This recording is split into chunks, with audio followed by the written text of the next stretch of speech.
إن الحمد لله نحمده ونستعينه ونستغفره ونعوذ بالله من شرور أنفسنا ومن سيئات أعمالنا من يهده الله فلا مضل له ومن يضلل فلا هادي له وأشهد أن لا إله إلا الله وحده لا شريك له وأشهد أن محمدا عبده ورسوله أما بعد فإن خير الحديث كتاب الله وخير الهدي هدي محمد صلى الله عليه وعلى آله وسلم وشر الأمور محدثاتها وكل محدثة بدعة وكل بدعة ضلالة وكل ضلالة في النار. قال الله تبارك وتعالى يا أيها الذين آمنوا اجتنبوا كثيرا من الظن إن بعد الظن إثم. وقال النبي صلى الله عليه وسلم إياكم والظن فإن الظن أكذب الحديث. جماعت کے موقر مربی و سرپرست استاذ الاساتذہ فضیلۃ الشیخ انیس الرحمن اعظمی مدنی حفظہ اللہ، مجلس میں موجود موقر علماء کرام، ذمہ داران، میرے محترم دینی بھائیوں اور قابل احترام ماں اور بہنوں، نماز مغرب سے پہلے اتحاد اور اتفاق کے عنوان سے ایک خطاب ہم نے سنا، اور آج کے پورے اس خطاب اور پورے اجتماع کا عنوان بھی اتحاد اور اتفاق ہے۔ اختلاف کے تعلق سے کئی اسباب یہ ہیں جن کی وجہ سے اختلاف پیدا ہوتا ہے۔ نفرتوں کی وجوہات میں سے، اسباب میں سے ایک بہت بڑا سبب یہ بھی ہوتا ہے کہ ایک انسان یا ایک گروہ دوسروں کے بارے میں غلط فہمی کا شکار ہوتا ہے، بدگمانی میں مبتلا ہوتا ہے۔ بہت ساری نفرتیں، دشمنیاں، جھگڑے، فسادات غلط فہمیوں کی وجہ سے پیدا ہوتے ہیں، بدگمانی کی وجہ سے پیدا ہوتے ہیں۔ کسی کے بارے میں ادھوری معلومات کی بنیاد پر فیصلہ کر لیا، شاید یہ لوگ نبی کو نہیں مانتے، ایسا لگتا ہے کہ یہ اولیاء کو نہیں مانتے، ان کی باتوں سے ایسا محسوس ہو رہا ہے کہ یہ ائمہ کرام کو نہیں مانتے، علماء کو نہیں مانتے، صحابہ کو نہیں مانتے۔ ان کا مقصود امت میں اختلاف پیدا کرنا ہے، یہ علماء سے دور کرنا چاہتے ہیں، یہ تشدد پسندی پیدا کرنا چاہتے ہیں۔ ایک انسان ادھوری معلومات کی بنیاد پر کسی شخص یا کسی جماعت کے بارے میں اپنے ہی دل میں گمان قائم کر لیتا ہے، اور وہ بدگمانی نفرت میں اور نفرت دشمنی میں تبدیل ہو جاتی ہے۔ اگر آپ دیکھیں، چاہے وہ سماجی خانگی زندگی ہو، رشتہ داریوں کا معاملہ ہو، یا مسلمانوں کے معاشرے میں مختلف جماعتوں کا معاملہ ہو، اکثر آپ کو دیکھنے میں ملے گا کہ ایک آدمی یہ زحمت گوارا نہیں کرنا چاہتا ہے کہ واقعی حقیقت کیا ہے وہ جانے۔ یہی وجہ ہے کہ آج مسلمان آپس میں ایک دوسرے سے نفرتوں میں اور دشمنیوں میں مبتلا اور بٹے ہوئے دکھائی دیتے ہیں۔ علاج کیا ہے؟ اس کا علاج بنیادی طور پر دو چیزیں ہیں۔ ایک، تحقیق کا مزاج ہونا، دو، حقیقت کو ماننے کا مزاج ہونا۔ اگر دو باتیں ہم اپنے اندر پیدا کر لیں، چاہے وہ انفرادی سطح پر ہو یا اجتماعی سطح پر ہو، بہت سارے مسائل اور جھگڑے ختم ہو جائیں۔ ہمارے اندر خبروں کی تحقیق کا مزاج آ جائے، بھائی جس کے بارے میں ہم نے سنا ہے یا اس کے بارے میں ہم کو لگتا ہے کہ شاید وہ ایسا ہے، واقعی ہے کہ نہیں ہے، تحقیق کی جائے۔ گہرائی تک پہنچنے کی کوشش کی جائے، پوری بات سمجھنے کی کوشش کی جائے، تحقیق۔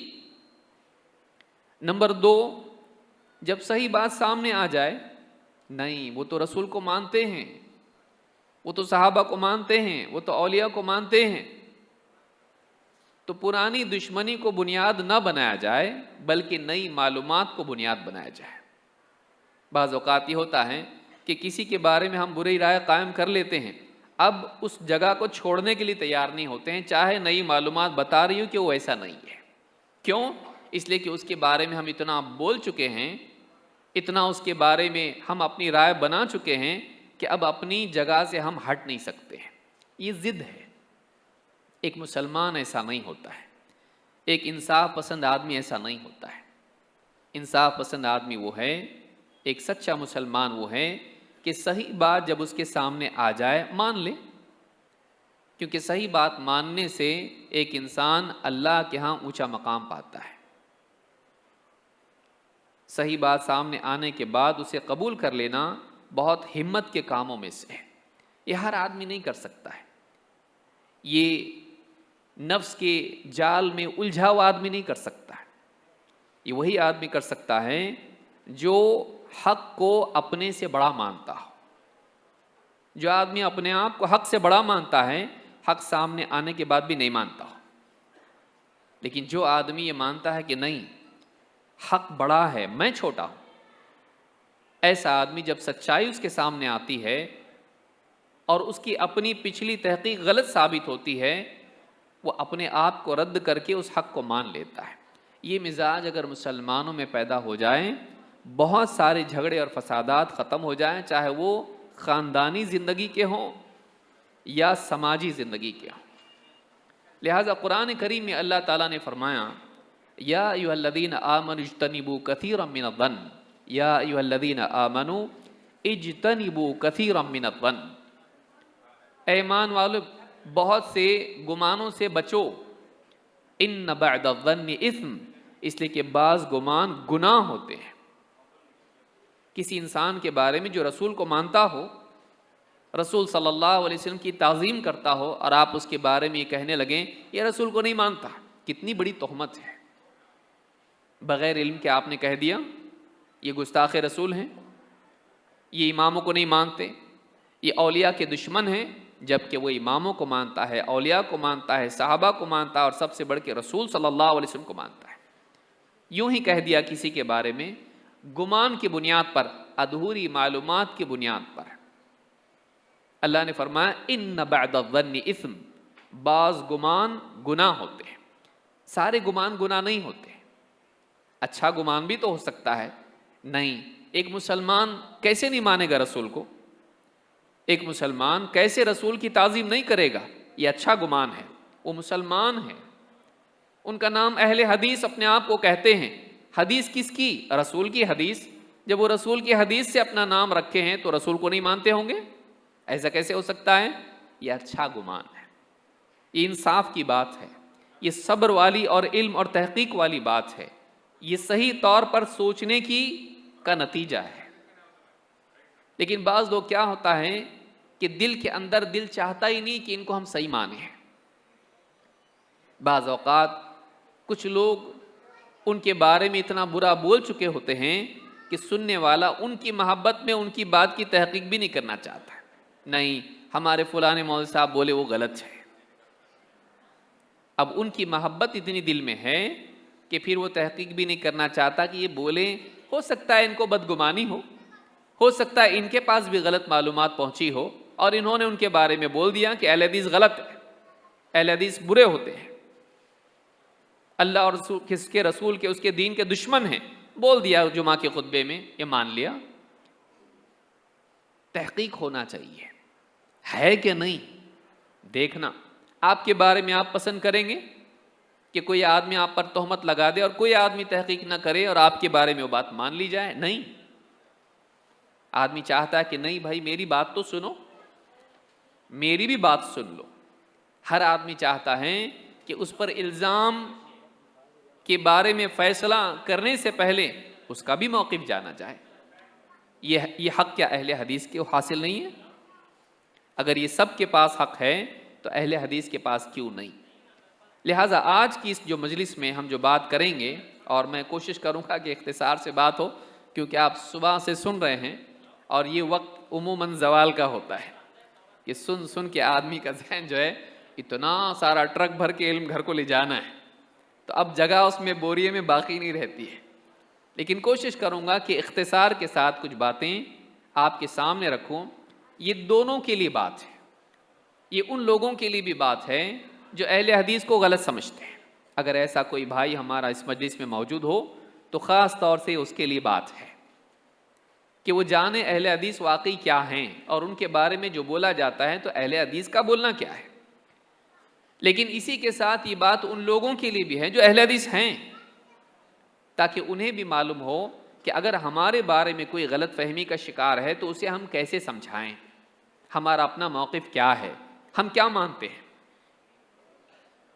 اہل حدیث کے بارے میں جو باتیں کہی جاتی ہیں ایک ایک کر کے ہم دیکھیں گے کہ واقعی ان کی حقیقت کیا ہے۔ بہت سارے لوگوں کو یہ باتیں معلوم بھی ہوں گی، لیکن اپنے علم کی تجدید کے اعتبار سے آپ اس کو سنیں تاکہ آپ کا پورا پچھلی معلومات آپ کی ریفریش ہو جائے۔ ایک بہت بڑی بات اہل حدیث کے بارے میں بولی جاتی ہے، یہ نیا فرقہ ہے، یہ نیا فرقہ ہے، یہ پہلے نہیں تھے، اب یہ بھی سامنے آئے۔ کیوں؟ اس لیے کہ بہت سارے لوگوں نے یہ دعوت سنی ہی نہیں تھی، ان کے علاقے میں اہل حدیث کی دعوت نہیں ہے، وہ سمجھتے ہیں کہ اسلامی تاریخ میں ہی یہ بات نہیں ہے۔ اور بہت سارے لوگ اہل حدیث کا رشتہ لے جا کے جوڑتے ہیں انگریزوں سے۔ یہ جو اہل حدیث ہے نا، یہ انگریزوں کی پیداوار ہے، وکٹوریہ کے دور میں یہ نکلے ہیں، اور انگریزوں نے مسلمانوں میں اختلاف پیدا کرنے کے لیے ان کو چھوڑا ہے۔ بعض لوگ اس طرح کی بات کرتے ہیں، واقعی یہ بات صحیح ہے یا نہیں ہے؟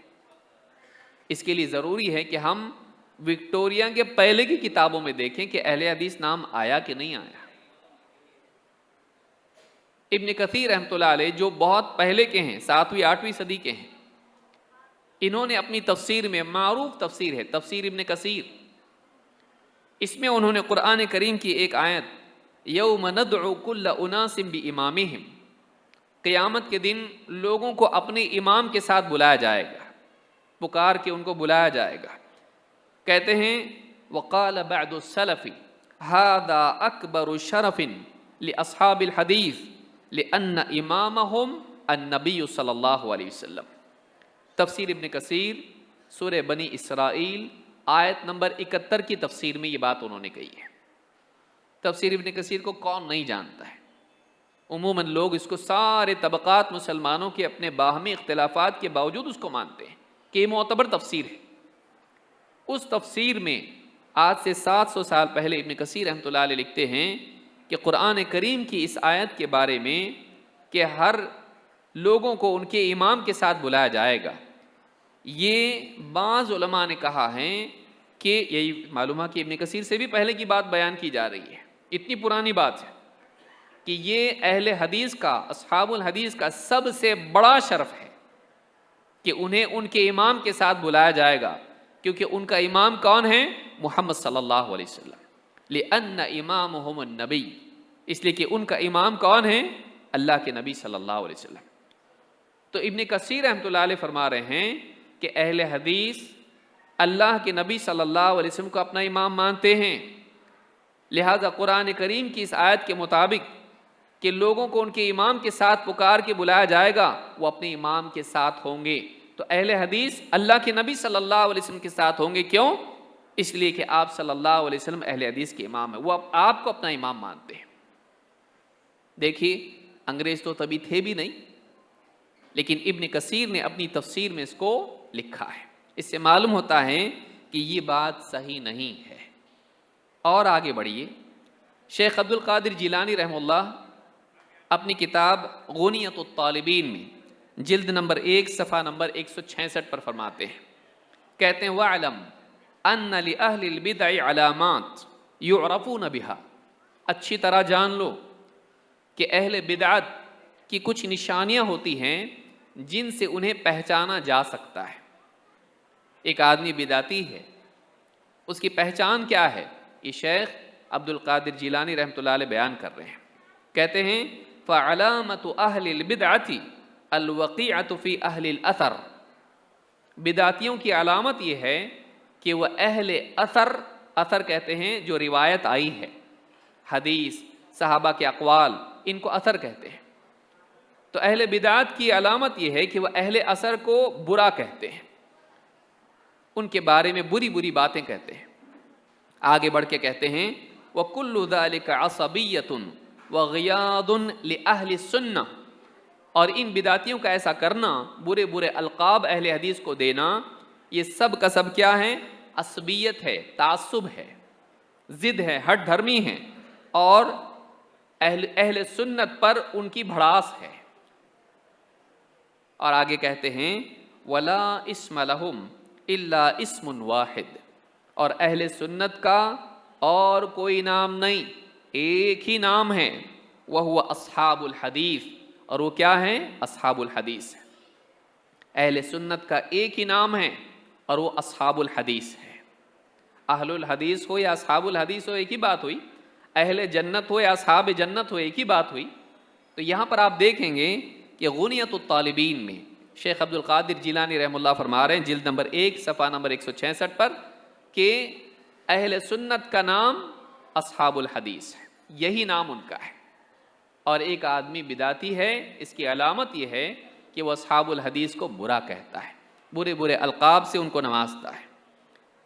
اسی طرح سے آپ دیکھیں گے کہ سنن الترمذی جو شیخ عبد القادر جیلانی سے بھی پہلے کے ہیں، آج سے 1000 سال پرانے، انہوں نے اپنی کتاب میں لکھا، کہتے ہیں سنن الترمذی میں حدیث نمبر 2229 کے تحت، حدیث نمبر 2229 کے تحت کہتے ہیں سمعت محمد ابن اسماعیل، میں نے محمد ابن اسماعیل یعنی امام البخاری جو امام ترمذی کے استاد ہیں، میں نے امام بخاری سے سنا، یقول وہ کہتے تھے سمعت علی ابن المدینی، میں نے اپنے استاد علی ابن مدینی سے سنا، یقول وذکر ھذا الحدیث، اور ان کے استاد امام علی ابن مدینی نے حدیث بیان کی، عن النبی صلی اللہ علیہ وسلم لا تزال طائفۃ من امتی ظاہرین علی الحق. میری جماعت، میری امت میں ایک جماعت، ایک گروہ ہمیشہ باقی رہے گا، حق پر رہے گا، غالب رہے گا. میری امت میں ہمیشہ ایک گروہ حق پر قائم رہے گا اور غالب رہے گا. تو یہ گروہ کون ہے؟ جو اہل باطل کے بالمقابل جس کا ذکر آ رہا ہے کہ حق پر رہے گا، نا حق پر نہیں، گمراہ نہیں ہوگا بلکہ حق پر ہوگا. کون ہوگا وہ؟ کہتے ہیں کہ امام البخاری کہتے ہیں فقال علی، میرے استاد علی ابن مدینی نے کہا ہم اہل الحدیث، ہم اہل الحدیث، وہ ایک گروہ جو ہوگا جو قیامت تک حق پر ہوگا وہ اہل الحدیث ہیں. امام الترمذی نے دیکھی کتب ستہ کی کتاب میں یہ نام موجود ہے جو آج سے 1000 سال پہلے لکھی گئی ہے، جب کوئی انگریز کا نام و نشان بھی نہیں تھا، لیکن ان کی کتاب میں جو مدارس میں پڑھائی جاتی ہے، میں نہیں سمجھتا کہ کوئی ایک مدرسہ ایسا ہوگا جس میں سنن الترمذی، جامع ترمذی نہیں پڑھائی جاتی ہو. لیکن عجیب بات ہے کہ یہ نام آنے کے باوجود اس جماعت کا نام جو اہل حق ہوں گے ان کو اہل حدیث کہا گیا. یاد رکھیں یہ اہل تفسیر، اہل فقہ کے بالمقابل نہیں ہے. کیوں؟ اس لیے کہ ایک جماعت حق پر رہے گی، وہ اہل حق کا نام بتایا جا رہا ہے جو اہل باطل کے بالمقابل ہے. اور وہ کون ہیں؟ وہ اہل الحدیث ہیں. معلوم ہوا کہ امام البخاری اور ان کے استاد اور ان کے شاگرد تینوں کے نزدیک وہ ایک جماعت جو حق پر قائم رہے گی وہ اہل حدیث ہے. بتائیے اس کا انکار کون کر سکتا ہے؟ اتنی پرانی کتاب میں بھی اہل حدیث کا نام موجود ہے، اور وہ صرف محدثین کے طور پر نہیں آیا کہ جو حدیث کو پڑھتے پڑھاتے ہیں، نہیں، بلکہ اہل حق کی جماعت کے لیے نام آیا ہے جو اہل باطل کے مقابل میں ہوں گے. تو اس سے بات معلوم ہوتی ہے کہ یہ کہنا غلط بات ہے کہ اہل حدیث ایک نیا فرقہ ہے جو انگریزوں کے زمانے میں پیدا ہوا. یہ ہوئی پہلی بات. تو یاد رکھیں ان 3 باتوں کو جو میں نے آپ کے سامنے ذکر کیے ہیں. نمبر 2، بعض لوگ کہتے ہیں کہ اہل حدیث جو ہیں یہ گستاخ رسول ہیں، یہ رسول کی تعظیم نہیں کرتے. بلکہ بعض تو یہ کہتے ہیں کہ یہ رسول کو مانتے ہی نہیں۔ اہل حدیث کا موقف یہ ہے کہ اللہ کے رسول صلی اللہ علیہ وسلم، محمد عربی صلی اللہ علیہ وسلم اللہ کے تمام بندوں میں سب سے افضل ہیں، اور قیامت کے دن اللہ رب العالمین سارے انسان اور جن سارے لوگوں کو جمع کر کے اللہ تعالیٰ سب کی سرداری آپ کو عطا فرمائے گا۔ آپ نے فرمایا انا سید ولد آدم، میں آدم علیہ السلام کی اولاد کا میں سردار ہوں گا قیامت کے دن۔ اور آپ نے فرمایا ولا، یعنی کوئی نبی، وما من نبی آدم فمن سواہ الا تحت لوائی، آدم علیہ السلام ہو یا کوئی اور نبی ہو، قیامت کے دن وہ میرے جھنڈے تلے ہوگا۔ قیامت کے دن آپ ساری مخلوق کے سردار ہوں گے۔ اسی طرح سے معراج کی رات آپ نے سارے نبیوں کی امامت کی، اللہ تعالیٰ نے آپ کو شرف بخشا کہ اپنی طرف سے فرشتہ، سردار فرشتوں کا بھیجا، اور آپ کو آسمان سے سواری بھیجی، اور آپ نے اس سواری پر سفر کیا مسجد حرام سے مسجد اقصیٰ تک، اور وہاں سے بیت المقدس سے آسمان کی طرف، اور اللہ تعالیٰ نے آپ کو اپنی نشانیوں کا مشاہدہ اس رات میں کرا ہے۔ اتنا بڑا شرف اللہ تعالیٰ نے دیا ہے۔ قیامت کے دن سب سے پہلے دیدار آپ اللہ کا کریں گے، سجدے میں گر جائیں گے، سب سے پہلے سفارش آپ کریں گے، سب سے پہلے جنت کا دروازہ آپ کھٹکھٹائیں گے، کھلوائیں گے، اور اللہ تعالیٰ نے آپ کے لیے ایک اونچا مقام رکھا ہے جس کا نام الوسیلہ ہے، جو آپ کے سوا کسی اور کو نہیں ملے گا۔ کتنی ساری فضیلتیں آپ کی بیان کی جائیں کم ہیں، حدیث کی کتابیں اس سے بھری ہوئی ہیں، اہل حدیث ان تمام باتوں کو مانتے ہیں۔ لیکن اہل حدیث کا ماننا یہ ہے کہ رسول اکرم صلی اللہ علیہ وسلم کی تعریف کرنے میں قرآن و سنت کی حدود کا لحاظ کرنا ضروری ہے۔ کوئی آدمی، بعض اوقات ہوتا کیا ہے، کسی کی محبت میں آدمی جب بولنے میں کھڑا ہوتا ہے تو حدیں پار کر جاتا ہے۔ اہل حدیث کا کہنا یہ ہے کہ چاہے کتنی ہی بڑی شخصیت کیوں نہ ہو، اس کی تعریف میں جب بات کی جائے تو قرآن و سنت کی حدود کو پار نہ کیا جائے، اور بندے کی تعریف ایسی نہ کی جائے کہ اس کو بندگی کی حدود سے نکال کر رب بنا دیا جائے، معبود بنا دیا جائے، مخلوق کو خالق کے برابر نہ بنایا جائے۔ یہ اہل حدیث کا موقف ہے۔ کہاں سے آیا یہ خود ہمارے نبی نے ہم کو سکھایا ہے۔ اللہ کے نبی صلی اللہ علیہ وسلم فرماتے ہیں لا تطرونی کما اطرت النصارى ابن مریم، تم مجھے تعریف میں ایسا مت بڑھا دو، میری تعریف اس طرح سے مت کرو کہ جیسے نصارہ نے، عیسائیوں نے عیسیٰ ابن مریم کی تعریف کی، انہیں کیا کر دیا، نبی سے بڑھا کے اللہ کا بیٹا بنا دیا، نبی سے بندگی سے بڑھا کے اللہ تعالیٰ کا بیٹا بلکہ اللہ تعالیٰ ہی بنا دیا۔ یہ تین میں کا تیسرا یہ ہے۔ اتنی تعریف کی ان کی کہ انہیں اللہ کے برابر کر دیا۔ تعریف میں اکثر غلو ہوتا ہے، محبت میں بڑھ کے آدمی کسی کی تعریف اتنی زیادہ کر دیتا ہے کہ اس کو اللہ کے برابر کر دیتا ہے۔ شخصیات کی عظمت جب قرآن و سنت سے عاری ہو جائے تو ان شخصیات کو اللہ کے برابر انسان کر دیتا ہے۔ اللہ کے نبی صلی اللہ علیہ وسلم نے اس سے منع کیا۔ آپ نے کہا مجھے تعریف میں ویسا مت بڑھاؤ جیسا یہود نصارہ نے عیسیٰ ابن مریم کے بارے میں کیا۔ فَإِنَّمَا أَنَا عَبْدُ، بلکہ میں اللہ کا بندہ ہوں۔ تو تم لوگ کیا کرو، فَقُولُوا عَبْدُ اللَّهِ وَرَسُولُهُ، تو جب تم میری تعریف میں کچھ کہو تو مجھے یوں کہو اللہ کے بندے اور اللہ کے رسول۔ التحیات میں ہم کیا کرتے ہیں، اشہد ان محمدن عبدہ ورسولہ، رسالت سے پہلے عبدیت کا ذکر ہو رہا ہے کہ ایک مسلمان کبھی نہ بھولے کہ آپ کو اللہ تعالیٰ نے رسالت کا شرف دیا، لیکن اسی کے ساتھ ساتھ آپ اللہ کے بندے ہیں، بندگی کی حدود سے آپ کبھی باہر نہیں۔ لیکن آدمی جب تعریف کرنے پہ آتا ہے، نبی کی محبت میں آگے بڑھ جاتا ہے، غلو کرنے لگتا ہے، تو پھر کیا کہتا ہے، وہی جو عرش پہ تھا مستوی خدا ہو کر اتر پڑا ہے مدینے میں مصطفیٰ ہو کر۔ وہی جو عرش پہ تھا مستوی خدا ہو کر اتر پڑا ہے مدینے میں مصطفیٰ ہو کر۔ جب انسان حدیں پار کر جاتا ہے محبت کی تو پھر اللہ رب العالمین کا دشمن اپنے آپ کو بنا لیتا ہے۔ اللہ کے نبی صلی اللہ علیہ وسلم نے کبھی ہم کو نہیں سکھایا کہ مجھے بندگی سے بڑھا کے اللہ کے برابر بنا دو۔ اللہ کی صفات میرے ساتھ جوڑ دو، اللہ کے خصائص میں مجھ کو شریک کر دو۔ آپ نے کبھی نہیں سکھایا ہم کو۔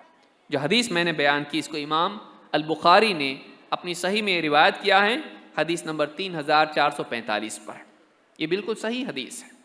اسی طرح سے آپ دیکھیں گے ایک اور روایت جو مسند احمد کی ہے، آپ فرماتے ہیں واللہ ما احب ان ترفعونی فوق منزلتی التي انزلنی اللہ عز وجل۔ اللہ کی قسم، اللہ کے نبی صلی اللہ علیہ وسلم اللہ کی قسم کھا کے کہہ رہے ہیں، اللہ کی قسم مجھے یہ بات بالکل بھی پسند نہیں کہ جو مرتبہ اللہ نے مجھ کو دیا ہے اس مرتبے سے تو مجھے بڑھا کے پیش کرو۔ یعنی اللہ کے نبی صلی اللہ علیہ وسلم نے ہم کو یہ سکھایا، جو اللہ نے مرتبہ دیا ہے اس مرتبے سے مجھے بڑھاؤ مت۔ اب کوئی اہل حدیث اگر یہ کہے بھائی نبی کے بارے میں وہی کہو جو قرآن و حدیث میں، اللہ نے جو مرتبہ دیا ہے کیسے معلوم پڑے گا؟ اللہ نے جو مرتبہ آپ کو دیا ہے معلوم کیسے پڑے گا؟ قرآن میں یا سنت میں جو آپ کا مرتبہ بیان ہوا ہے، اللہ نے بتایا، رسول نے بتایا، اس کے مطابق آپ کو مانا جائے، یہ انصاف کی بات ہے، یہی حقیقی تعظیم ہے جو ہم کو ہمارے نبی صلی اللہ علیہ وسلم نے سکھائی ہے۔ تو اہل حدیث نبی کے گستاخ نہیں، بلکہ اہل حدیث کہتے ہیں کہ نبی صلی اللہ علیہ وسلم کی شان بہت اونچی ہے، لیکن آپ اللہ کے برابر نہیں ہیں۔ آپ کو اللہ تعالیٰ نے اعلیٰ ترین صفات اور اوصاف اور اخلاق سے نوازا، لیکن آپ کی صفات اللہ کی صفات کے برابر نہیں ہے، آپ کو اللہ کے برابر نہیں بنایا جا سکتا ہے۔ تو یہ جو حد بندی آتی ہے، بعض لوگ اس سے ناراض ہو جاتے ہیں کہ تم لوگ نبی کا درجہ گھٹا رہے ہو۔ ہم نبی کا درجہ گھٹا نہیں رہے ہیں، بلکہ ہم نبی کا وہی درجہ بتا رہے ہیں جو اللہ اور اس کے رسول نے ہم کو بتایا ہے۔ ہم اپنی طرف سے نہ اللہ کے بارے میں بول سکتے ہیں نہ نبی کے بارے میں۔ کیوں؟ اللہ کے نبی صلی اللہ علیہ وسلم فرماتے ہیں من کذب علی متعمدا فلیتبوأ مقعدہ من النار، جو مجھ پر جانتے بوجھتے جھوٹ گھڑے وہ اپنا ٹھکانہ جہنم میں بنا لے۔ ہم جھوٹ نہیں بول سکتے نبی کے بارے میں، ہم کو صرف سچ بولنا پڑے گا، حق بولنا پڑے گا۔ اور حق کہاں سے ملے گا؟ حق ملے گا قرآن و سنت سے۔ ایک مسلمان کا عقیدہ یہ ہوتا ہے کہ قرآن و سنت میں آئی ہوئی بات حق ہے۔ تو اللہ کے رسول صلی اللہ علیہ وسلم کے بارے میں اہل حدیث یہی بولتے ہیں جو قرآن و سنت میں آیا ہے۔ تیسری بات اہل حدیث کے بارے میں کہی جاتی ہے کہ یہ خلفائے راشدین کو اور صحابہ کو نہیں مانتے۔ طلاق کا مسئلہ ہو یا اسی طرح سے اذان ثانی کا مسئلہ ہو یا اس طرح سے کچھ اور مسائل ہوں، ان کو مثال دے کر پیش کیا جاتا ہے اور کہتے ہیں دیکھو یہ خلفائے راشدین کی بات نہیں مانتے، یہ صحابہ کی بات نہیں مانتے۔ اہل حدیث یہ بات مانتے ہیں کہ پوری امت میں، سارے مسلمانوں میں، سارے امتیوں میں سب سے افضل صحابہ ہیں، اور ان صحابہ میں سب سے افضل خلفائے راشدین ہیں، اور خلفائے راشدین اسی ترتیب سے افضل ہیں جس ترتیب سے وہ خلیفہ بنے۔ ابو بکر و عمر و عثمان و علی رضی اللہ عنہم اجمعین، یہ ترتیب ہم مانتے ہیں۔ اور ہم یہ مانتے ہیں کہ صحابہ کو برا بولنے والا بددین ہے، صحابہ کی شان میں گستاخی کرنے والا، ان کی شخصیت پر حرف اٹھانے والا، ان کے اعتماد کو خراب کرنے والا، یہ بے دین انسان ہے، اس کا دین خراب ہے، یہ بدعتی ہے۔ صحابہ کا احترام واجب ہے۔ کیوں؟ اس لیے کہ اللہ کے نبی صلی اللہ علیہ وسلم نے فرمایا خیر الناس قرنی، سب سے بہترین لوگ وہ جو میرے دور کے ہیں۔ کون لوگ ہیں؟ صحابہ ہیں، جن کو اللہ کے نبی صلی اللہ علیہ وسلم نے علی الاطلاق پوری امت میں سب سے بہترین لوگ قرار دیا۔ ہم ان کی شان میں کیسے گستاخی کر سکتے ہیں؟ نہیں کر سکتے ہیں۔ اگر کوئی کرتا ہے تو یہ غلط آدمی ہے۔ اہل حدیث کا متفقہ موقف یہ ہے ساری امت میں سب سے افضل صحابہ ہیں، اور ان کے اختلافات کو بیان کر کے، ان کی آپسی رنجشوں کو یا ان کے اپنی جنگوں کو بیان کر کے ہم ان کے بارے میں غلط بیانی نہیں کر سکتے ہیں۔ اللہ رب العالمین کے ساتھ ہمارا معاملہ یہ ہے، اعتقاد یہ ہے کہ اللہ رب العالمین نے جب ان کو نبی کی صحبت کے لیے قبول کیا ہے تو ساری امت میں سب سے بہتر وہی ہے۔ اللہ تعالیٰ قرآن کریم میں فرماتا ہے وَالسَّابِقُونَ الْأَوَّلُونَ مِنَ الْمُهَاجِرِينَ وَالْأَنصَارِ وَالَّذِينَ اتَّبَعُوهُمْ بِإِحْسَانٍ رضی اللہ عنہم ورضوا عنہ وأعد لهم جنات تجری تحتها الانہار خالدین فیہا ابدا ذلک الفوز العظیم۔ ہم تو یہ مانتے ہیں کہ صحابہ تو چھوڑو، جو صحابہ کی پیروی کریں اس سے اللہ راضی ہوتا ہے اور اس کے لیے جنت کا وعدہ ہے۔ صحابہ کتنے اونچے ہوں گے جن کی پیروی کرنے والے کے لیے وعدہ ہے۔ اللہ فرماتا ہے وہ پہل سبقت لے جانے والے، دین کے قبول کرنے میں، حق کو ماننے میں سبقت لے جانے والے کون؟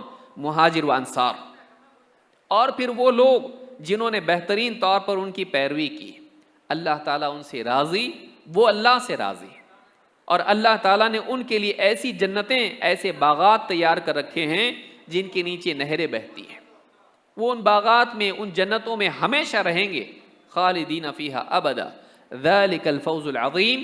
یہ سب سے بڑی کامیابی ہے۔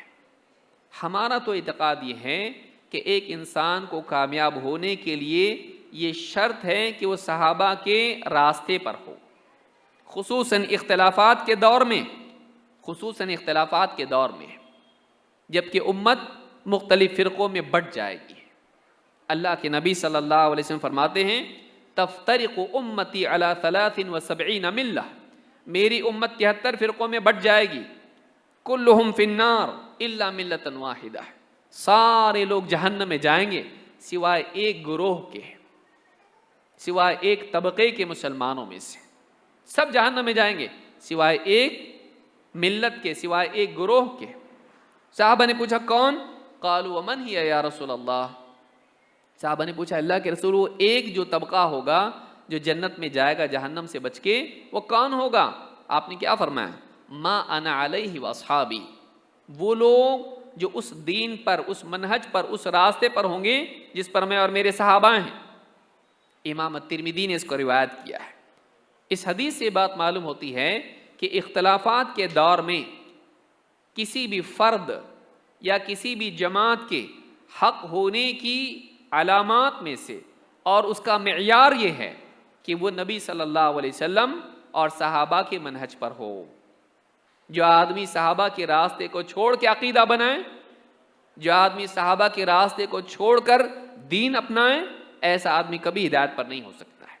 سنت اور سنت کی تطبیق میں صحابہ کا تعامل، انہوں نے کیسے دین پر عمل کیا، انہوں نے کیسے سنتوں پر عمل کیا، قرآن و سنت پر ان کا عمل کیسا تھا، یہ دیکھنا ضروری ہے۔ تو اہل حدیث کا یہ موقف ہے۔ ہم تو صحابہ کو دینداری کے اعتبار سے معیار مانتے ہیں، اللہ کے نبی صلی اللہ علیہ وسلم کے بعد آپ کے ساتھ۔ کیوں؟ اللہ تعالیٰ نے فرمایا فَإِنْ آمَنُوا بِمِثْلِ مَا آمَنْتُمْ بِهِ فَقَدِ اهْتَدَوْا، اگر یہ اہل کتاب یہود و نصارہ ویسے ایمان لے آئیں جیسے تم ایمان لائے ہو تو یہ ہدایت پر ہے۔ معلوم ہوا کہ اللہ کے نزدیک ایمان صحابہ کا ایمان ہے۔ آج اہل حدیث کی دعوت یہ نہیں کہ صحابہ کو مت مانو، اہل حدیث کی دعوت تو یہ ہے کہ نبی صلی اللہ علیہ وسلم کے بارے میں، اللہ کے بارے میں عقیدہ رکھنا ہے تو پہلے دیکھو صحابہ کا عقیدہ کیا تھا، چاہے وہ نور بشر کا مسئلہ ہو یا علم غیب کا مسئلہ ہو یا کوئی اور مسئلہ ہو۔ ہم تو یہ کہتے ہیں کہ بھائی صحابہ ہم سے زیادہ اللہ کے نبی صلی اللہ علیہ وسلم کی تعظیم کرنے والے، ہم سے زیادہ محبت کرنے والے تھے، لہٰذا اللہ کے رسول صلی اللہ علیہ وسلم کے بارے میں عقیدہ قائم کرنے کے لیے دیکھنا ضروری ہے کہ قرآن و سنت میں کیا آیا ہے اور صحابہ کیا عقیدہ رکھتے تھے۔ ہمارا یہ ماننا ہے کہ صحابہ کا عقیدہ دیکھنا ضروری ہے۔ تو ہمارے نزدیک تو اتنا بڑا مقام ہے صحابہ کا، کون کہتا ہے کہ ہم صحابہ کو نہیں مانتے؟ ہاں، فقہی مسائل میں جہاں صحابہ کے اختلافات ہوئے ہوں ان میں ہمارا موقف یہ ہے جو قرآن میں بیان ہوا ہے۔ اللہ تعالیٰ نے کیا فرمایا؟ فَإِن تَنَازَعْتُمْ فِي شَيْءٍ فَرُدُّوهُ إِلَى اللَّهِ وَالرَّسُولِ، اگر تمہارے درمیان آپس میں کسی چیز میں اختلاف ہو جائے، صحابہ سے ہی تو خطاب ہو رہا، آیت نازل ہوئی تو اس کے مخاطب سب سے پہلے کون تھے؟ صحابہ۔ کہا کہ اگر کسی چیز میں تمہارے درمیان اختلاف ہو جائیں تو اس معاملے کو اللہ اور اس کے رسول کی طرف پلٹا دو۔ تو اللہ تعالیٰ نے یہ پوری امت سے خطاب کیا جس کے سب سے پہلے مخاطب صحابہ تھے۔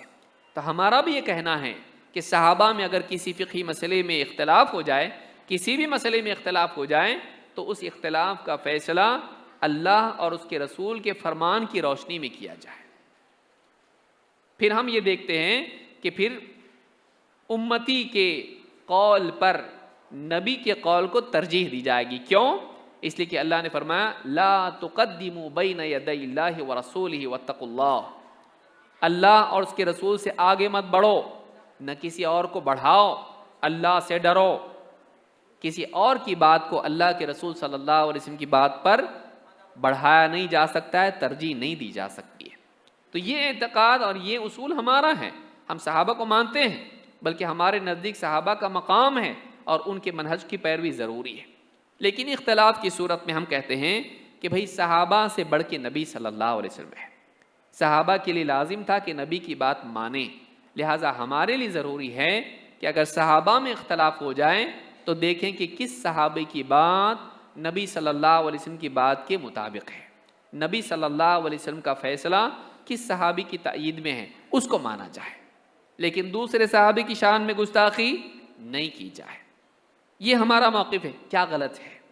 کیا غلط ہے؟ تو یہ بھی بات یاد رکھنے کی ہے۔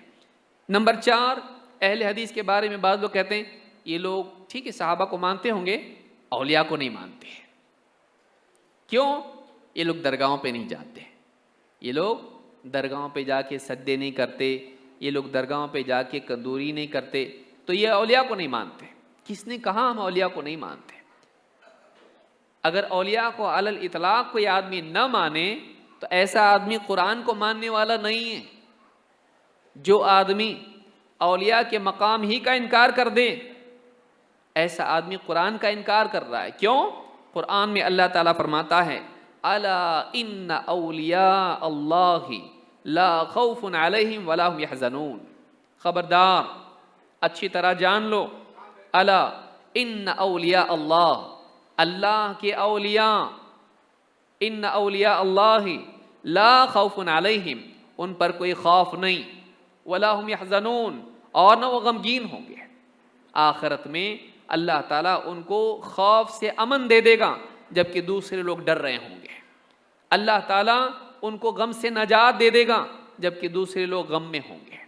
اللہ نے اپنے اولیاء کے لیے ان دونوں چیزوں کا وعدہ کیا ہے، مستقبل کا خوف نہیں، ماضی کا غم نہیں، آنے والے وقت کے لیے ڈر نہیں، اور گزرے ہوئے چیزوں کا، کھوئی ہوئی چیزوں کا غم نہیں۔ اللہ تعالیٰ نے خوف اور غم سے ان کو نجات دی۔ ہم کیسے نہیں مانیں گے اولیاء کو؟ تو قرآن میں آیا ہے۔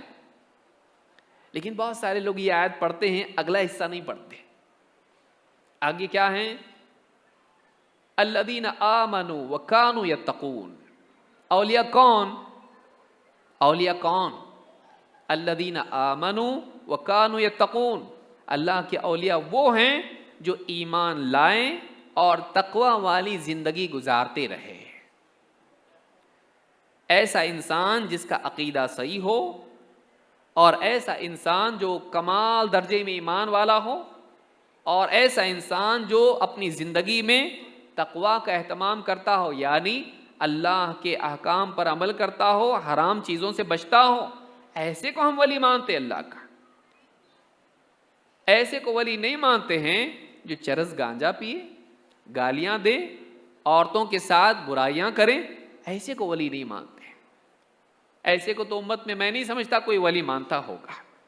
ہم ایسوں کو ولی مانتے ہیں کہ جو واقعی اللہ تعالیٰ سے محبت کرنے والے، اللہ کے حکموں کو پورا کرنے والے، قرآن و سنت پر عمل کرنے والے، اور اپنی زندگی میں اللہ کی عبادت اور اچھے اخلاق کا اہتمام کرنے والے، ایسے لوگوں کو ہم ولی مانتے ہیں۔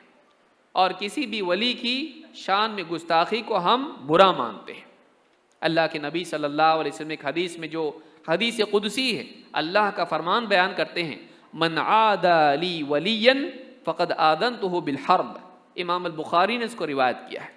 اللہ تعالیٰ فرماتا ہے من عادى لی ولیا، جو میرے کسی ولی سے دشمنی کریں تو آپ، اللہ تعالیٰ فرماتا ہے فقد آذنته بالحرب، میرا اس سے جنگ کا اعلان سن لو، میرا اس سے جنگ کا اعلان ہے۔ ہم کیوں جنگ اللہ سے مول لیں؟ نعوذ باللہ، ہم تو اللہ کے بندے ہیں، اللہ کا ایک حکم ہم کو فنا کر سکتا ہے، ہم کیوں اللہ کے ولی سے دشمنی کریں؟ ہم اللہ کے اولیاء کا احترام کرتے ہیں، لیکن کوئی بھی آ کے کہے کہ یہ فلاں ولی ہے جو برہنہ گھومتا ہو، گالیاں دیتا ہو، چرس گانجا پیتا ہو اور بے حیائی کرتا ہو، نہ نمازیں پڑھتا ہو، نہ کچھ کرتا ہو اور دل کی نماز پڑھتا ہو، ایسے کو آپ ولی کہیں گے؟ ایسے کو ولی نہیں کہیں گے. ہم ایسوں کو ولی کہتے ہیں جو سنت پر عمل کرتے ہیں. کیوں؟ کوئی بندہ اللہ کا محبوب بن ہی نہیں سکتا ہے جب تک کہ اس کی زندگی میں سنت نہ ہو. کیوں؟ قرآن میں اللہ نے فرمایا قُلْ إِن كُنْتُمْ تُحِبُّونَ اللَّهَ فَاتَّبِعُونِي يُحْبِبْكُمُ اللَّهُ. اے نبی آپ کہہ دیجئے اگر واقعی تم اللہ سے محبت کرتے ہو تو میری اتباع کرو، میری سنت پر عمل کرو. فَاتَّبِعُونِي يُحْبِبْكُمُ اللَّهُ، اللہ بھی تم سے محبت کرے گا. معلوم ہوا کہ اللہ کی محبت کی دلیل نبی کی سنت پر عمل ہے. ایک آدمی دعویٰ کرے میں اللہ سے بہت محبت کرتا ہوں، دعویٰ ہے، دلیل کیا ہے؟ اس کی زندگی میں سنت ہونا چاہیے، اللہ کے محبوب کی سنت اس کی زندگی میں ہونا چاہیے. اور ایک آدمی چاہتا ہے کہ اللہ کا محبوب بنے، اللہ اس سے محبت کریں، اس کے لیے راستہ نبی اکرم صلی اللہ علیہ وسلم کی سنت ہے. سنتیں چھوڑ کے کوئی آدمی ولی نہیں بن سکتا ہے.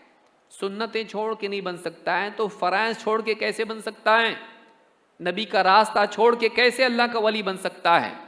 ولی بننے کا راستہ رسول اکرم صلی اللہ علیہ وسلم کی سنت ہے.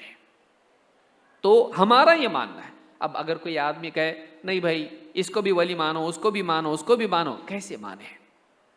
امام شافعی رحمۃ اللہ علیہ فرماتے ہیں کہ اگر تم دیکھو کہ کوئی آدمی ہوا میں اڑتا ہے اور پانی پہ چلتا ہے، کچھ بھروسہ مت کرو اس کا جب تک کہ اس کے عمل کو سنت پر پرکھ نہ لو، جب تک کہ اس کی زندگی سنت کے مطابق ہے کہ نہیں دیکھ نہ لو.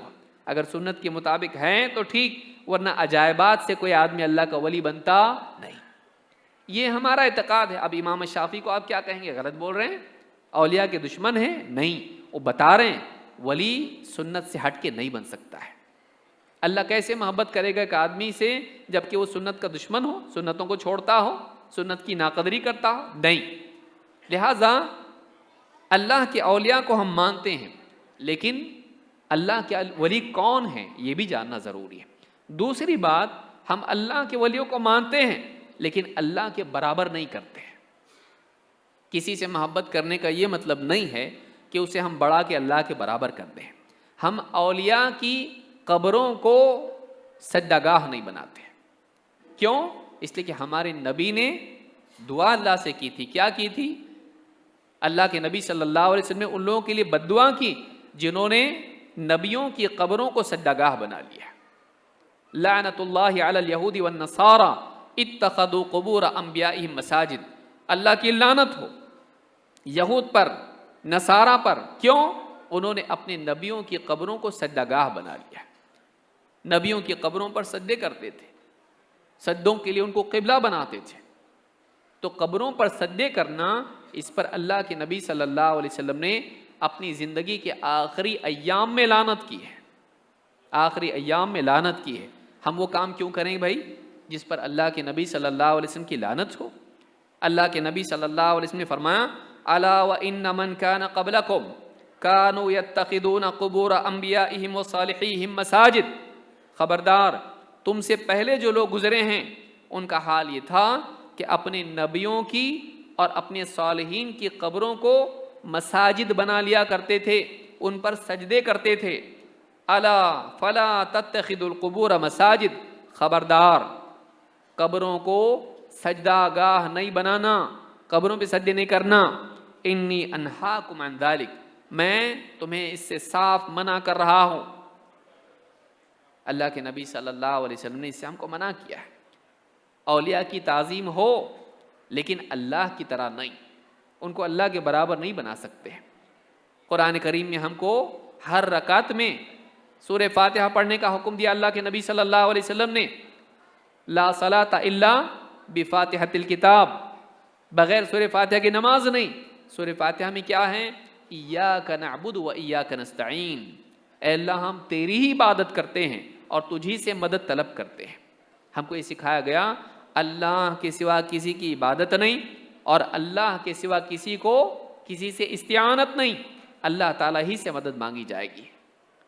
تو تو یہ جو عقیدہ ہے ہمارا ہے کہ اولیاء کا احترام ہو، ان سے محبت ہو، ان کی تعلیمات کا پاس و لحاظ ہو، ان کے لیے دعا ہو، رفع درجات کی دعا ہو، لیکن اولیاء کو اللہ کے برابر نہیں کر سکتے ہیں، ان کی عبادت نہیں کر سکتے ہیں، ان کو اپنا رب نہیں بنا سکتے ہیں، ان سے مانگ نہیں سکتے ہیں کہ ہم کو یہ عطا کرو۔ اگر ایسا ہوتا، اگر ایسا صحیح ہوتا تو اللہ کے نبی صلی اللہ علیہ وسلم کی قبر پر جا کر صحابہ مانگتے کہ ہم کو فلاں چیز دیجیے۔ کیوں نہیں مانگا صحابہ نے؟ ایک عورت اللہ کے نبی صلی اللہ علیہ وسلم کی خدمت میں آئی اور کوئی چیز اس نے مانگی آپ سے، آپ کے پاس اس وقت جو وہ چیز نہیں تھی، آپ نے کہا بعد میں آنا، بعد میں آنا۔ اس عورت نے کہا اگر میں بعد میں آؤں اور آپ کو نہ پاؤں تو؟ اور صحابی کہتے ہیں کہ آپ، اس عورت کی مراد یہ تھی کہ اگر آپ کے پاس آؤں اور آپ کی وفات ہو گئی ہو تو میں کس کے پاس کیا کروں میں؟ آپ نے فرمایا ابو بکر کے پاس جانا، ابو بکر کے پاس جانا۔ امام بخاری نے اس کو روایت کیا ہے، ابو بکر کے پاس جانا۔ یہ نہیں کہا کہ میری قبر پر آنا، میری قبر پر آ کر مجھ سے مانگنا، نہیں کہا۔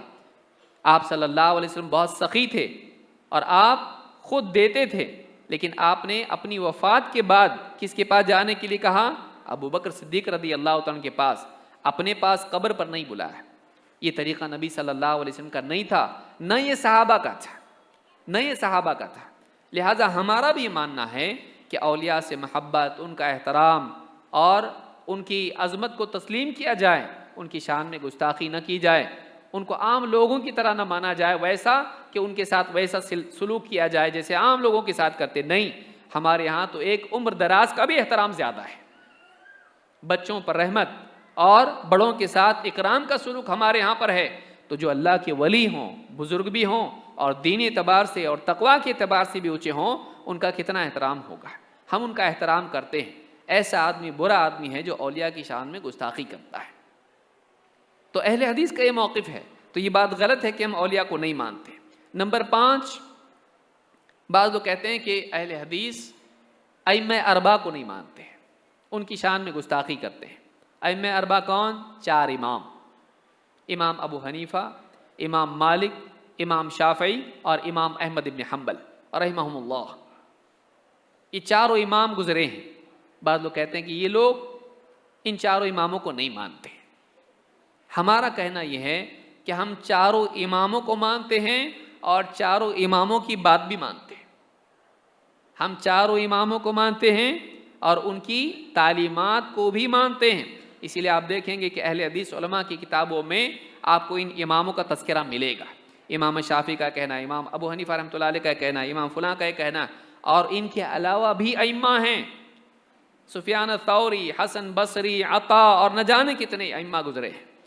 تو اہل حدیث نہ صرف ان 4 اماموں کو مانتے ہیں بلکہ ان کے علاوہ جو امام گزرے ہیں ان کو بھی مانتے ہیں، اور ان کی باتوں سے، ان کی کتابوں سے، ان کے اقوال سے، ان کی تحقیق سے فائدہ اٹھاتے ہیں اور اس کو ضروری سمجھتے اور سعادت سمجھتے ہیں۔ اتنی ساری خدمات جو ائمہ نے کی ہیں ان کو نظر انداز کر دیا جائے، کس کے لیے کیا انہوں نے جو تحقیقات کی، انہوں نے جو فتاوے دیے، انہوں نے قرآن و سنت سے استنباط کر کے جو علم ہمارے سامنے رکھا، کیا اس سے ہم کو فائدہ نہیں اٹھانا چاہیے؟ آج کے دور کے عالم سے ہم فائدہ اٹھائیں اور اتنے بڑے علماء ان سے فائدہ نہ اٹھائیں؟ اہل حدیث یہ نہیں مانتے۔ اہل حدیث مانتے کہ ائمہ کے علم سے استفادہ کرنا یہ ہمارے لیے ضروری ہے۔ پھر مسئلہ کیا ہے؟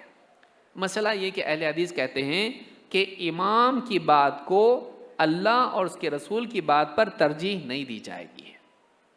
امام کی بات اللہ اور اس کے رسول صلی اللہ علیہ وسلم کی بات کی تابع ہیں، اللہ اور اس کے رسول کی بات امام کی بات کے تابع نہیں ہے۔ امام کی بات قرآن و سنت کی دلیل کی محتاج ہے، قرآن و سنت امام کے محتاج نہیں ہے۔ یہ اہل حدیث کا ماننا ہے کہ اماموں کی بات مانی جائے، لیکن اگر کوئی ایسی بات ہم کو ملتی ہے کہ جو قرآن و سنت کی بات سے اس کے اندر تعارض دکھائی دیتا ہے، تو اب 2 میں سے ایک کو لینا پڑے گا، ایک کو لینا پڑے گا تو ایک کو چھوڑنا پڑے گا۔ اب اہل حدیث کہتے ہیں بھائی اللہ اور اس کے رسول کی بات کو چھوڑنا جائز ہے کیا؟ نہیں۔ چھوڑنے کے وقت میں کس کی بات کو چھوڑا جائے گا؟ اللہ اور اس کے رسول کی بات کو چھوڑ سکتے نہیں۔ چھوڑا جائے گا تو اللہ اور اس کے رسول کے علاوہ کسی کی بات کو چھوڑا جا سکتا ہے، اللہ اور اس کے رسول کی بات کو نہیں۔ کیوں؟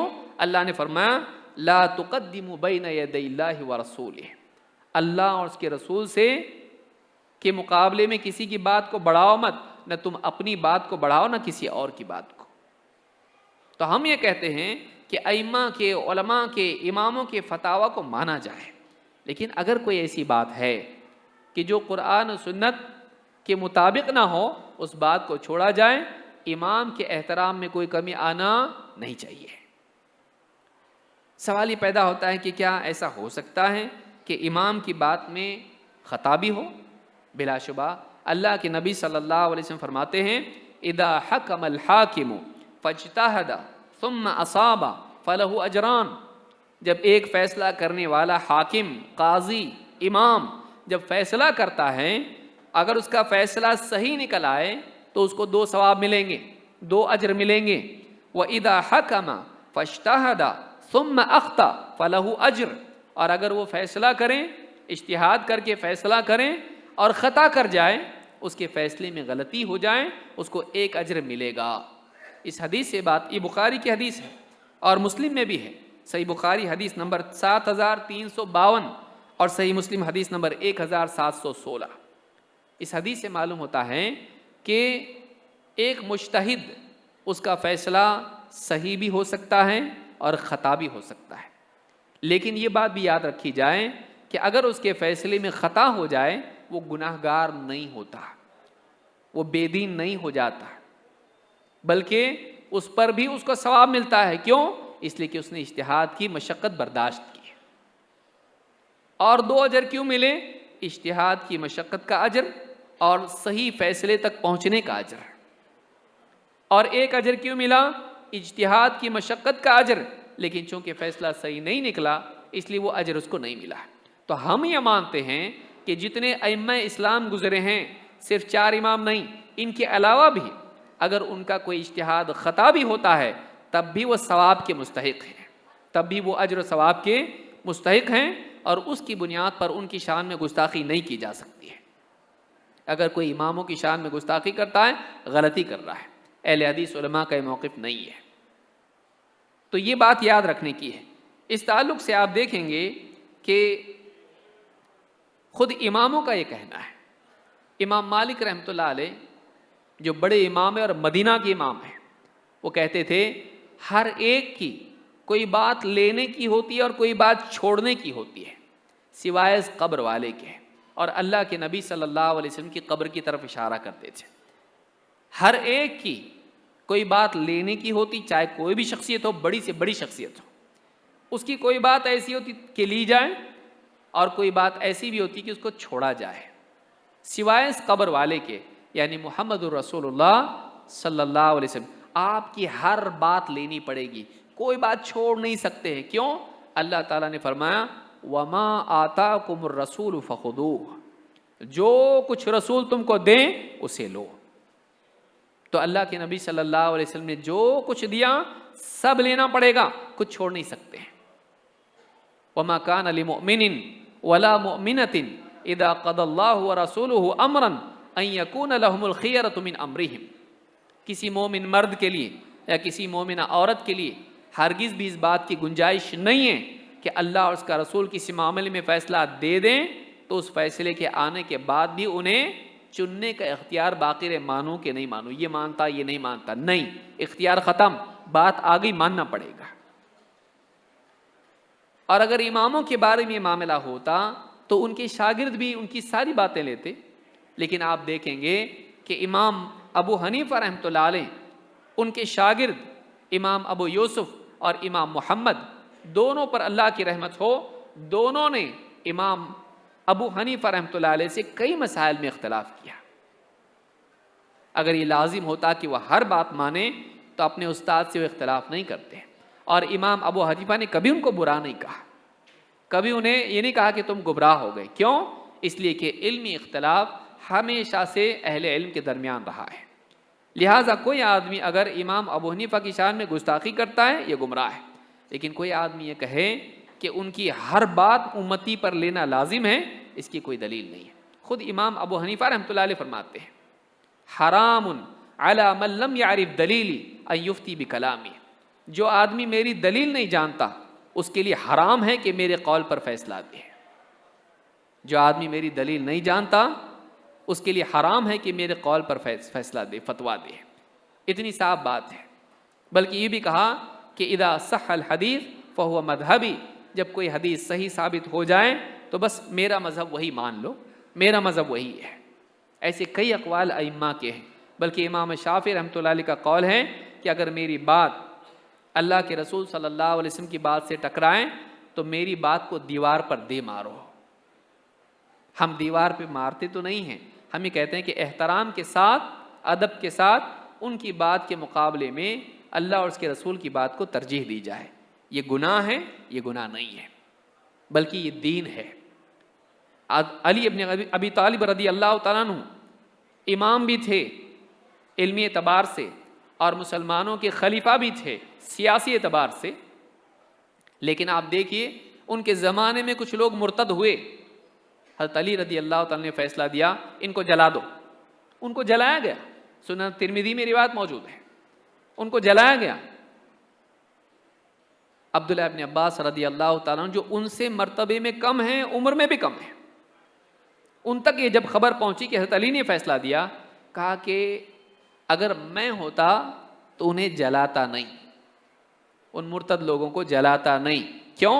اس لیے کہ اللہ کے نبی صلی اللہ علیہ وسلم کا حکم تھا. آپ نے فرمایا لا يعذب بالنار الا رب النار، آگ کا عذاب دینے کا حق اسی کو ہے جو آگ کا رب ہے.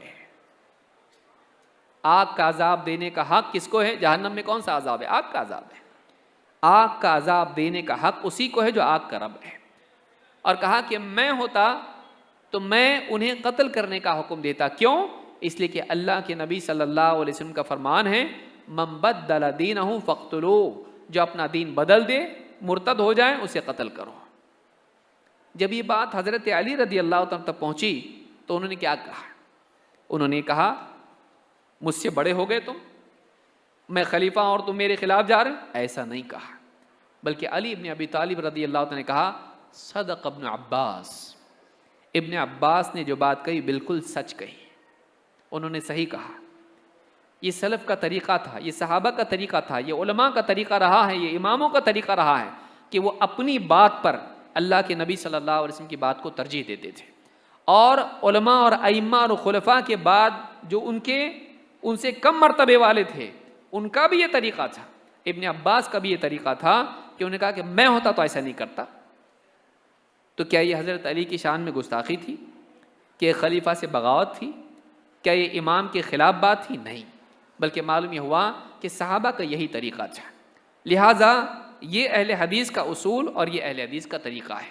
تو یہ کچھ باتیں تھیں جو میں نے مناسب سمجھی. اس کے علاوہ اور بہت ساری غلط فہمیاں ہیں، لیکن اس کے لیے ہمارے پاس اتنا وقت نہیں ہے. تو یہ 5 باتیں ہم نے دیکھی کہ اہل حدیث کیا انگریزوں کی پیداوار ہیں، اہل حدیث کیا رسول کو نہیں مانتے یا گستاخ رسول ہیں، صحابہ اور خلفاء کو نہیں مانتے ہیں، اولیاء کو نہیں مانتے ہیں، علماء کو یا ائمہ اربعہ کو نہیں مانتے ہیں. یہ غلط فہمیاں ہیں. ہم ہر ایسے بھائی سے، ہر مسلمان سے یہ ہم گزارش کریں گے، بھائی اہل حدیث کے بارے میں فیصلہ کرنے سے پہلے تحقیق کر لیں. اہل حدیث کے بارے میں فیصلہ کرنے سے پہلے تحقیق کر لیں کہ واقعی اہل حدیث کیا مانتے ہیں. اور اگر تحقیق کریں گے تو انشاءاللہ امت میں اتفاق پیدا ہو جائے گا، اختلافات ختم ہو جائیں گے اور مسلمان آپس میں بھائی بھائی بن جائیں گے. اللہ رب العالمین ہم کو توفیق عطا فرمائیں کہ ہم تحقیق کریں اور عدل و انصاف کے ساتھ فیصلہ کریں اور حق سامنے آنے کے بعد اسے ماننے والوں میں سے بنیں. اللہ تعالی ہم سب کو نیک توفیق عطا فرمائیں اور ہمارے اس جمع ہونے کو قبول فرمائیں. علماء کرام، خطباء جنہوں نے خطابات کی، اللہ تعالیٰ انہیں بہترین جزا عطا فرمائیں. اور جو لوگ حاضر ہوئے اس پروگرام کو اٹینڈ کیا، مرد اور خواتین، بڑے جوان، بچے، سبھی کو اللہ رب العالمین اس کا اجر عطا فرمائیں. اور خصوصاً جو منتظمین ہیں اس علاقے کے، ان سب کو اللہ تعالیٰ بہترین جزا دے جنہوں نے اتنی محنت سے یہ بزم سجائی ہے اور اس کے لیے اتنی ساری سہولیات فراہم کی ہیں. اللہ رب العالمین انہیں بہترین جزا عطا فرمائیں اور مزید آگے اس طرح کی خدمات کی توفیق عطا فرمائیں. اقول ھذا واستغفر اللہ لی ولکم.